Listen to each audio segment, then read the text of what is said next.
Hi everyone, this is आकाश चौहान और आज की वीडियो में हम डिस्कस करने वाले हैं मैप क्या होता है एसटीएल के अंदर। वैसे हम ऑलरेडी लिस्ट और वेक्टर पढ़ चुके हैं, तो सबसे पहला क्वेश्चन ये आता है मैप की ज़रूरत क्यों है। तो हम सबसे पहले उस नीड को समझेंगे। Although we already have list and vector as a container in STL, हम मैप के ऊपर क्या क्या फंक्शनैलिटीज़ परफॉर्म कर सकते हैं थ्रू कोड, हम वो समझेंगे। आई सजेस्ट अगर आपने वेक्टर के ऊपर जो वीडियो है वो नहीं देखी है तो आप आई बटन पे क्लिक करके वो वीडियो देख सकते हैं। सो सबसे पहले स्टार्ट करते हैं थ्योरेटिकल एस्पेक्ट ऑफ मैप। उसके बाद हम मूव करेंगे जो भी हमारा कोड है मैप से रिलेटेड, क्या क्या different pre defined functionalities available हैं थ्रू कोड, वो समझेंगे। तो without any further due let's start. अगर हमें मैप को डेप्थ में समझना है तो सबसे पहले मैप का सिंटैक्स समझना रहेगा, जो हमारा डिक्लेरेशन सिंटैक्स है मैप का। उसके बाद हमें उसकी जो डेफिनेशन है, स्टैंडर्ड डेफिनेशन, उसकी डेप्थ समझ आएगी। तो सबसे पहले अगर हमें मैप डिक्लेयर करना होता है तो क्या लिखना रहता है, हमें लिखना रहता है मैप। फिर हमें उसमें की किस डेटा टाइप की लेनी है, अभी मैं आपको डिटेल में समझाऊंगा इसका मतलब क्या होता है। मैंने यहाँ पे 2 बार इंट क्यों लिखा है उसका मतलब मैं आपको समझाऊंगा। दिस इज ऑल्सो इंट, और लेट्स से इस मैप का नाम रख लिया मैंने ओबीजे। सबसे पहली चीज, आपको अगर ये मैप अपने कोड में यूज करना है तो आपने सबसे पहले अपने कोड में हैश इंक्लूड क्या लिखना रहेगा, मैप। आपने सबसे पहले अपने कोड में ये लिखना रहेगा, ये बहुत इंपॉर्टेंट है, अदरवाइज एसटीएल में आप मैप यूज नहीं कर पाएंगे। तो इस डिक्लेरेशन में ऐसा क्या है, इस डिक्लेरेशन में ऐसा क्या है, ये चीज समझने के लिए आपको इस पे ध्यान देना होगा कि मैंने यहाँ पे 2 डेटा टाइप लिए हैं। लेकिन अगर मैं इंस्टेड ऑफ दिस मैप, अगर मैं इससे पहले लिस्ट यूज कर रहा था, तो लिस्ट यूज करने के लिए हम क्या लिखते थे, सिंपल लिस्ट और इंट, और यहाँ पे लेट से obj2 लिख लेते हैं इसका नाम, राइट, ऐसे कर लेते हैं। तो ऐसे करके हम करते थे, लेकिन यहाँ पे एक डेटा टाइप देते थे और यहाँ पे आप बोल रहे हो भाई यहाँ पे 2 डेटा टाइप आएंगे, ऐसा क्यों। इसके पीछे का रीजन समझते हैं। एक्चुअली जो मैप है वो एसोसिएटिव कीज स्टोर करता है हमारे एक्चुअल डेटा की। इसका मतलब क्या होता है कि एक्चुअल जो डेटा है हमारा, लेट से हमारा डेटा ऐसे स्टोर है, यहाँ पे स्टोर है, और लेट से हम यहाँ पे 10, 9, 8, 7, ये हमारी जो वैल्यूज हैं ये स्टोर हो रखी हैं। अब देखिए मैप हमें किस चीज़ में हेल्प करता है। अगर ये एरे के अंदर स्टोर हो रहा होता तो मैं जो इसका इंडेक्सिंग है वो डिफ़ॉल्ट इंडेक्सिंग आपको करके दिखा देता हूँ। That would be 0, 1, 2, 3। अगर इस इंडेक्सिंग का मतलब क्या है कि अगर मेरे पास होता ARR और अगर मैं वहाँ पे 0 लिखता तो इसका मतलब हमेशा 10 ही होता, क्योंकि ये इंडेक्सिंग फिक्स है, ये हम चेंज नहीं कर सकते और ये 0 से ही स्टार्ट होती है। ये ऐसा नहीं है कि आप अपनी इंडेक्सिंग जहाँ पे एरे स्टोर हो रहा है उसकी इंडेक्सिंग किसी भी और नंबर से स्टार्ट कर सकते हो, ये स्टैटिक सीक्वेंस फिक्स है। अब मैप यहाँ पे आपको क्या लिबर्टी देता है, मैप आपको ये लिबर्टी देता है कि आप ये जो कीज है ये भी चूज कर सकते हो कि ये जो कीज हैं आपकी वो क्या होंगी। लेट से मैं चाहता हूँ 10 जहाँ पे स्टोर हो वो एक्चुअल में 10, और जहाँ पे 9 स्टोर हो उसको 9 में कर सकते हैं। और ऐसा कोई ज़रूरी नहीं है आपने सीक्वेंस फॉलो करना है। मैं चाहता हूँ जहाँ पे 8 स्टोर हो उसकी एक्चुअल में की 6 हो, जहाँ पे 7 स्टोर हो उसकी एक्चुअल में की 5 हो। अब इससे फ़ायदा क्या है, इससे फ़ायदा क्या है, क्योंकि एरे भी यही काम करता था। एरे ये जो इंडेक्स है ये ऑटोमेटिकली प्रोवाइड करता है और मैप हमें बोलता है कि आप चूज़ कर सकते हो। तो पहले तो ये समझते हैं कि इसका क्या एडवांटेज है कि हम अगर स्टैटिक से डायनेमिक की तरह मूव कर रहे हैं तो इसकी क्या एडवांटेज है। तब हमें शायद नीड समझ आएगी कि हमारी जो कीज़ हैं उनका कितना इंपॉर्टेंट रोल होता है डेटा को सर्च करने के लिए। सबसे पहले एक रियल लाइफ एग्जांपल लेते हैं कोई सा। लेट्स से हमने कोई एक टॉपिक को बुक में सर्च करना है, तो लेट्स से उसका टॉपिक का नाम हमने लिख लिया, let's say ML introduction. Okay, ML introduction, और हमारे पास एक बुक है 700 पेजेस की, सिंपली। तो क्या आप इस टॉपिक को, बिकॉज ये वाला जो टॉपिक है एक पर्टिकुलर पेज नंबर के ऊपर मिल सकता है आपको, तो क्या आप बुक के सारे पेजेस 700 पेजेस को इधर उधर करके देखेंगे, नहीं, that is not a right way. हम क्या करते हैं, हम क्या करते हैं उस बुक के कहाँ पे जाएंगे, इंडेक्स पे जाएंगे। हम उस बुक के इंडेक्स पे जाएंगे और उस टॉपिक का उस इंडेक्स की हेल्प से लेट्स से 57 नंबर पे आपका ये टॉपिक जो है वो है 57 नंबर पेज नंबर पे आपको एमएल इंट्रोडक्शन के नाम से जो टॉपिक है वो बुक में है। तो आप उस पेज नंबर को एज ए रेफरेंस यूज करके एक दो पेजेस के आसपास से उसको फिगर आउट कर सकते हो 57 नंबर पेजेस कहाँ पे है। तो एक्चुअल में आपका जो सर्च है वो कम हो गया। तो इसी वजह से आपने 700 पेजेस को इधर उधर करके नहीं देखना रहा। हार्डली रेट से 5-6 पेजेस को आपने इधर उधर करके कि हमारा जो 57 पेज है वो कहाँ पे है और हमारा टॉपिक कहाँ पे है। तो ये रियल लाइफ एग्जांपल है हमारी की सर्च करने का। तो एक्चुअल में हमारा जो 57 हुआ वो क्या हो गई, उस टॉपिक के लिए की होगी, उस टॉपिक को सर्च करने की होगी। तो की इंपॉर्टेंस समझ आई। अब इस की को हम इस स्टैटिक से डायनेमिक पे क्यों मूव कराना चाहते हैं, हम चाहते हैं कि हमारी जो की है वो हम चूज कर पाए और उसके एसोसिएटिव हम उस डेटा को सर्च कर पाए। अभी हम 0 से सर्च कर रहे हैं इस डेटा को, हम चाहते हैं 10 को किससे सर्च किया जाए, 10 एज ए की या कोई और वैल्यू से। ये क्यों इंपॉर्टेंट है, ये इसलिए इंपॉर्टेंट है क्योंकि मैप आपको अलाउ करता है कि आपको ज़रूरी नहीं है जिस टाइप का आपने डेटा चूज किया है उसी टाइप की आपने की रखनी है। आपका मन कर रहा है आप यहाँ पे स्ट्रिंग रख सकते हो। तो ये तो आपको समझ आ गया कि हमें मैप वो लिबर्टी प्रोवाइड करता है कि आपकी हमेशा जो की होगी वो इंटीजर नहीं होगी। तो आपको नीड समझ आया कि हम अगर हम एरे यूज करते हैं तो हमेशा यहाँ पे जो आपकी की होगी वो इंटीजर होगी और उसके ऊपर से भी उसका सीक्वेंस फिक्स है। एरे का फर्स्ट एलिमेंट 0 पे ही स्टोर होगा। तो ये जो मैप है हमें कहाँ पे हेल्प करता है, हमारा जो डेटा होता है उसकी की हम चूज कर सकते हैं, किसी भी टाइप की बना सकते हैं हम अकॉर्डिंग टू आर नीड। अब इसका दूसरा एग्जांपल है, इससे आपको पूरी क्लियरिटी हो जाएगी कि एसटीएल के अंदर मैप का कॉन्सेप्ट बनाया ही क्यों है। ठीक है, समझते हैं इस चीज को। देखिए फॉर एग्जाम्पल अगर आपने गूगल मैप पे जाके कोई एक पर्टिकुलर रेस्टोरेंट सर्च करना है, ठीक है, तो आप क्या उसका नाम लिखते हो फिर उसको सर्च करते हो, गूगल मैप आपको वो एक्चुअल में रेस्टोरेंट कहाँ पे है वो दिखा देता है। बट उसका जो इंटरनल मैकेनिज्म है वो आपके उस कीवर्ड पे नहीं काम कर रहा होता, वो कोऑर्डिनेट्स के ऊपर काम करता है और वो डेटा बहुत कॉम्प्लेक्स होता है। तो एक्चुअल में जो आपने लोकेशन फाइंड आउट की है वो कोऑर्डिनेट्स हैं मैप के ऊपर। अगर हम ट्रेस करेंगे तो अगर आप इंटरनल डेटा मैपिंग देखोगे उस कीवर्ड की तो वो बहुत ज़्यादा कॉम्प्लेक्स कोऑर्डिनेशन टाइप का डेटा होता है, कोऑर्डिनेट्स होते हैं उसमें काफ़ी सारे एक्स वाई हाइट भी होती है, बहुत सारी चीज़ें होती हैं। लेकिन हम उस डेटा को वैसे सर्च नहीं करते, हम उसके एसोसिएटिव की से सर्च कर रहे हैं, लेट्स से उस पर्टिकुलर रेस्टोरेंट का नाम। तो हमें वहाँ पे उस कॉम्प्लेक्स डेटा को डेटा से सर्च नहीं करना है, उसके एसोसिएटिव की से सर्च करना है। तो I hope this need is clear कि हमारे पास जो एक्चुअल में डेटा है कभी कभी वो बहुत कॉम्प्लेक्स होता है, तो it is better to search the data through key, not the data itself. तो उस केस में हमारे पास जो मैप है वो स्टैंड आउट करता है। जो स्टैंडर्ड डेफिनेशन है मैप की वो क्या है, अब हम वो देखते हैं और हम समझते हैं जो हमने सीखा है क्या वो क्लैरिटी हमें है या नहीं। तो एक्चुअल में जो मैप की डेफिनेशन है, maps are associative containers that store elements in a mapped fashion. Mapped fashion का मतलब क्या है, हमारा जो डेटा स्टोर होगा वो की वैल्यू पेयर में स्टोर होगा।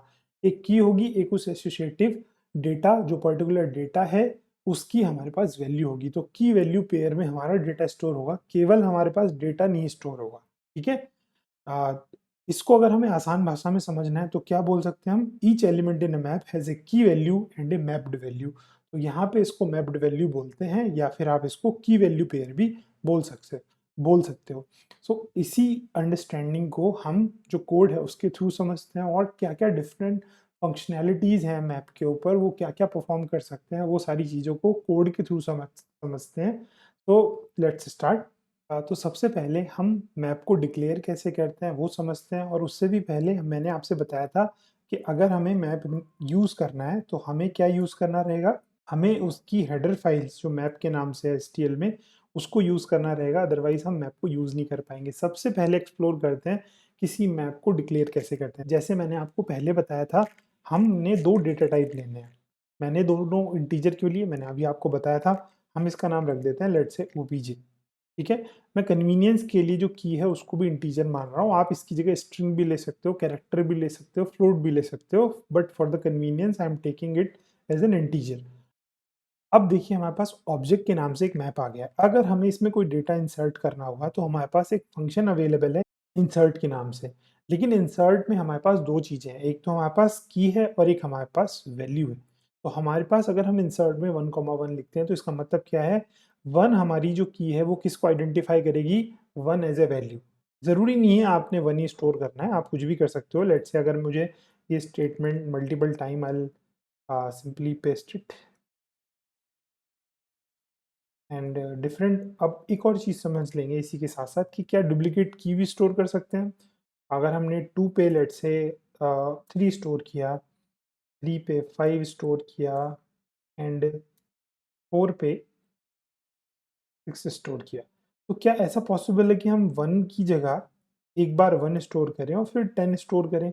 तो क्या होगा ऐसे केस में? वो मस हमको समझना रहेगा कि क्या हम डुप्लीकेट की भी इंसर्ट कर सकते हैं? ये वाला तो बाकी ईज़ी है समझना, ठीक है? अगर हमें इसको प्रिंट कराना है तो मैंने बताया था हमेशा कोई भी कंटेनर हो उसके पास उसका इटरेटर अवेलेबल है, तो हम क्या करेंगे इससे इसका इटरेटर निकालेंगे।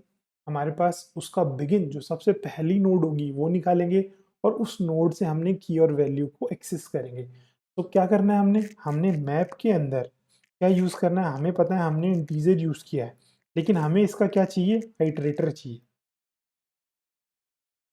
आइटरेटर चाहिए और इसका हम नाम रख लेते हैं आईटीआर और यहाँ पे सिंगल इंट नहीं आएगा, दूसरा इंट भी आएगा because this iterator pointer can hold key and value as a integer and integer. तो अगर हम इस आईटीआर को यूज़ करेंगे लेट्स से अगर हम इस आईटीआर में लिखते हैं ITR would be object dot begin, right? तो फर्स्ट नोड को पॉइंट कर रहा है हमारा आईटीआर। 2 तरीके हैं इसको यूज़ करने के, चाहे आप व्हाइल लूप यूज़ करिए, चाहे फॉर लूप यूज़ करिए। लेट्स से अगर हमें व्हाइल लूप यूज़ करना है, तो हम क्या बोल सकते हैं? Till ITR is not equal to OBJ dot what एंड तब तक क्या करते रहो, इस आईटीआर को क्या करते रहो? इंक्रीमेंट करते रहो, चाहे आप प्री इंक्रीमेंट करिए, चाहे post, it doesn't matter. But to be on safer side हम क्या करते हैं? प्री इंक्रीमेंट करते हैं। अगर हमें मैंने आपसे बताया था जो हमारे पास आईटीआर होगी, जो बिगिन नोड होगी हमारे मैप की, हमने बताया था वो अकेली तो स्टोर होती नहीं है, उसमें की भी होती है, वैल्यू भी होती है। तो एक्चुअल में जो आईटीआर होगा, जो हमारा बिगिन नोड है, वो 2 वैल्यू होल्ड करेगा, की एंड वैल्यू। मैप के अंदर उसको बोलते हैं फर्स्ट वैल्यू या फिर सेकंड वैल्यू। तो अगर मुझे जो हमारा मैप है उसे प्रिंट कराना है तो आई राइट सी आउट, फिर उसके बाद क्या करना है हमने आईटीआर में जाके जो हमारी फर्स्ट वैल्यू है उसको एक्सेस करेंगे। अगर हमें सेकंड वैल्यू चाहिए, ये जो सिंटेक्स है फिक्स है, हमें यही लिखना रहेगा, हम अपने पास से चूज़ नहीं कर सकते। I explain it once again. हम क्या कर रहे हैं, हमने सी आउट से क्या लिया, उस आईटीआर का फर्स्ट एलिमेंट लिया, है ना? जो भी था वो प्रिंट होगा और कब तक प्रिंट होता रहेगा? जब तक हमारा जो आईटीआर है वो कहाँ नहीं पहुँच जाता? एंड ऑफ द नोड तक। जो हमारी एंड नोड है उस तक नहीं पहुँच जाता और हम क्या कर रहे हैं उसकी फर्स्ट वैल्यू ले ले रहे हैं। चलिए इसमें एक कॉमा भी लगा देते हैं जिसकी वजह से हमें पता रहे कि भाई यहाँ पे हो क्या रहा है। और हमारी फर्स्ट की आएगी, फिर वैल्यू आएगी, फिर की, फिर वैल्यू और ऐसे चलता रहेगा और मैंने एंडल से फ्लश आउट किया हुआ है इसको, तो हर एक बार जब भी लूप नेक्स्ट आइटरेशन चलेगी तो वो नेक्स्ट लाइन से चलेगी। तो अगर इस कोड को मैंने चलाना है तो हमारे पास सिंपली क्या प्रिंट होना चाहिए, ये सारी वैल्यूज़, और हमें इसकी भी क्लैरिटी हो जाएगी कि एक्चुअल में अगर मुझे सेम की पे 2 डिफरेंट वैल्यूज़ स्टोर करानी है तो उस केस में मैप कैसे बिहेव करता है। तो late me run this code. तो मैंने ये जो कमांड है ये प्रीवियस लेक्चर्स में डिस्कस की हुई है कि यही क्यों कमांड लिखते हैं -std इक्वल टू C++11, आप जाके वो प्रीवियस वीडियोस देख सकते हैं। ओके, तो ये एरर आई है, एरर क्यों आई है? आपने ये जो सिंटेक्स है ये ऐसे लिखना है, तो आपने हमेशा जब भी इंसर्ट करना है तो ये ऐसे जो क्लास पैरेंथेसिस हैं ओपन एंड क्लोज वो यूज़ करने रहेंगे, अदरवाइज आपका जो डेटा है वो इंसर्ट नहीं होगा। ये सिंटेक्स है मैप में इंसर्ट। आपने अगर डेटा इंसर्ट करना है तो ऐसे करिए, फिर दोबारा से इस कोड को कंपाइल करते हैं और I hope this error would be gone. तो हमारा एग्जैक्ट आ गया और हमने एक और चीज़ यहाँ पे देखी कि हमारा 1 पे 1 स्टोर हुआ, मतलब फर्स्ट टाइम जो की पे वैल्यू आपने स्टोर करा दी है वो ओवरराइट नहीं होगी। हमने 1, 10 भी किया था बट वो नहीं हुई, तो हमारी 1, 2, 3, 4 पे एक्चुअल में टेक्निकली क्या स्टोर है 1, 3, 5, 6। तो ऐसे करके हम अपने जो मैप है उसको प्रिंट करा सकते हैं। नेक्स्ट हमारे पास अगर हमें फिगर आउट करना है हमारे मैप का साइज़ क्या है, तो आपने क्या करना है, ओबीजे डॉट साइज निकाल लेंगे। ये बिल्कुल सिंपल फंडा है और थोड़ा सा अच्छे से दिखे इसकी वजह से यहाँ पे लिख भी देते हैं size of the map, right. Size, तो हमें साइज पता चल जाएगा। इसके बाद हमें अगर कोई पर्टिकुलर एलिमेंट फाइंड आउट करना हुआ तो उसके लिए क्या फंक्शन अवेलेबल है, एक फाइंड करके एक फंक्शन अवेलेबल है। तो लेट से मैं लिख लेता हूँ फिर आपको समझाऊंगा। आई टी आर, लेट से I T and I have object and the function is find, और उसमें हमने सर्च करना है फॉर एज ए की। तो हमने यहाँ पे ऑटो आई टी क्यों लिखा, बिकॉज जो फाइंड फंक्शन है वो कोई हमारे हमारे पास जब हम की पास कर रहे हैं तो एक्चुअल में ये वैल्यू हमें रिटर्न नहीं करता है। ये I T would be that particular node, और उस नोड के अंदर हमारे पास दोनों चीज़ें होंगी, की भी होगी और वैल्यू भी होगी।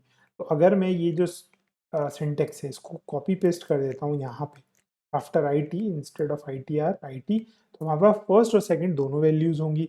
आई रन द कोड और दिखाऊंगा मैं कि ये हमारा जो 4 है ये एक्चुअल में कौन सी वैल्यू, हमारे पास टेक्निकली क्या डेटा होगा आईटी के अंदर 4 एंड 6। तो 4 जब हम आईटी फर्स्ट करेंगे और आईटी सेकंड करेंगे तो हमारे पास 4 एंड 6 आएगा, 4,6 करके, राइट। तो हम ऐसे करके डेटा फाइंड आउट कर सकते हैं। तो अब समझते हैं, अगर हमारे पास ऑलरेडी एक मैप एग्जिस्ट करता है तो क्या हम दूसरा उसका डुप्लीकेट मैप भी बना सकते हैं? तो यस, आंसर इज यस। तो क्या करना है, आपने सिंपल मैप बना सकते हैं एंड हम सेम ही मैप बनाना है, आइडेंटिकल मैप। तो हमने क्या करना है, उसका नाम रख लेते हैं लेट्स से मैप 2। और मैप 2 में क्या करेंगे हम, हमारे पास ऑलरेडी ऑब्जेक्ट डॉट बिगिन करके हमारे पास एक मैप एग्जिस्ट करता है। हमने बस इसका जो कंस्ट्रक्टर है बिगिन और एंड वाला वो दे सकते हैं। हम यहाँ पे बोल सकते हैं कि आप एक मैप बनाइए लेकिन आपने एग्जिस्टिंग मैप का बिगिन और एंड यूज करना है, सेम आइडेंटिकल मैप बन जाएगा। अगर हमें इसे प्रिंट कराना है उससे पहले हम एक सी आउट लिख के मैसेज प्रिंट करा देते हैं, मैप 2 हैंडल, एंड ये वाला कोड कॉपी पेस्ट कर लेते हैं और यहाँ पे आईटीआर चेंज कर लेंगे, instead of OBJ that would become map 2, right.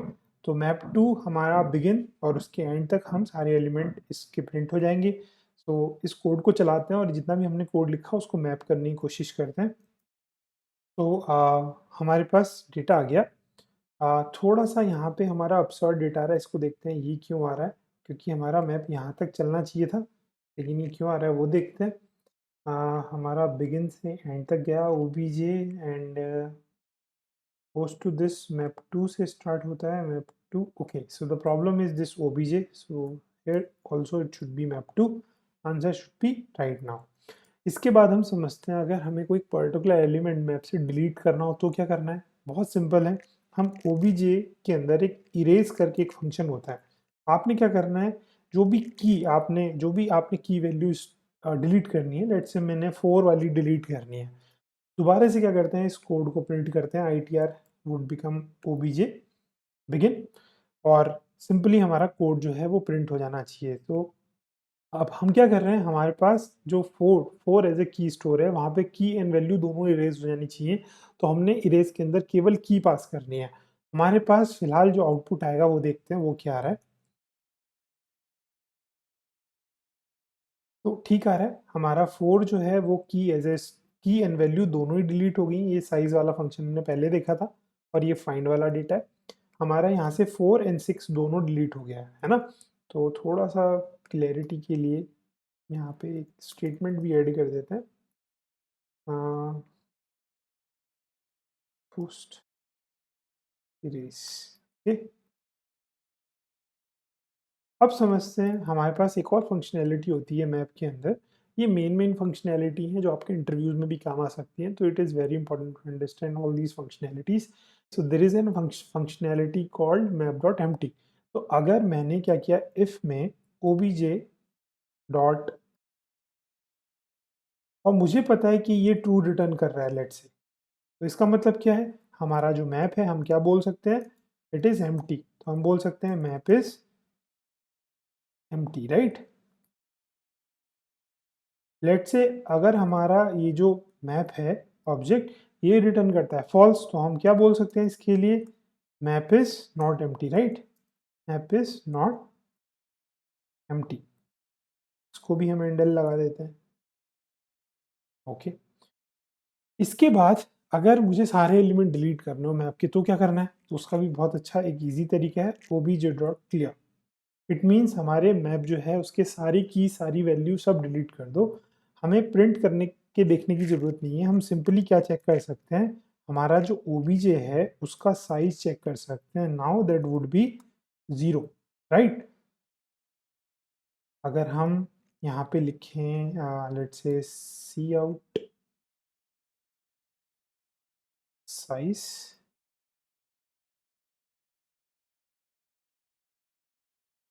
Right, और हम फाइनली इसका आउटपुट चेक करते हैं। इन दोनों के लिए हमारा क्या आ रहा है, हमारा आना चाहिए map is not empty and answer आना चाहिए 0।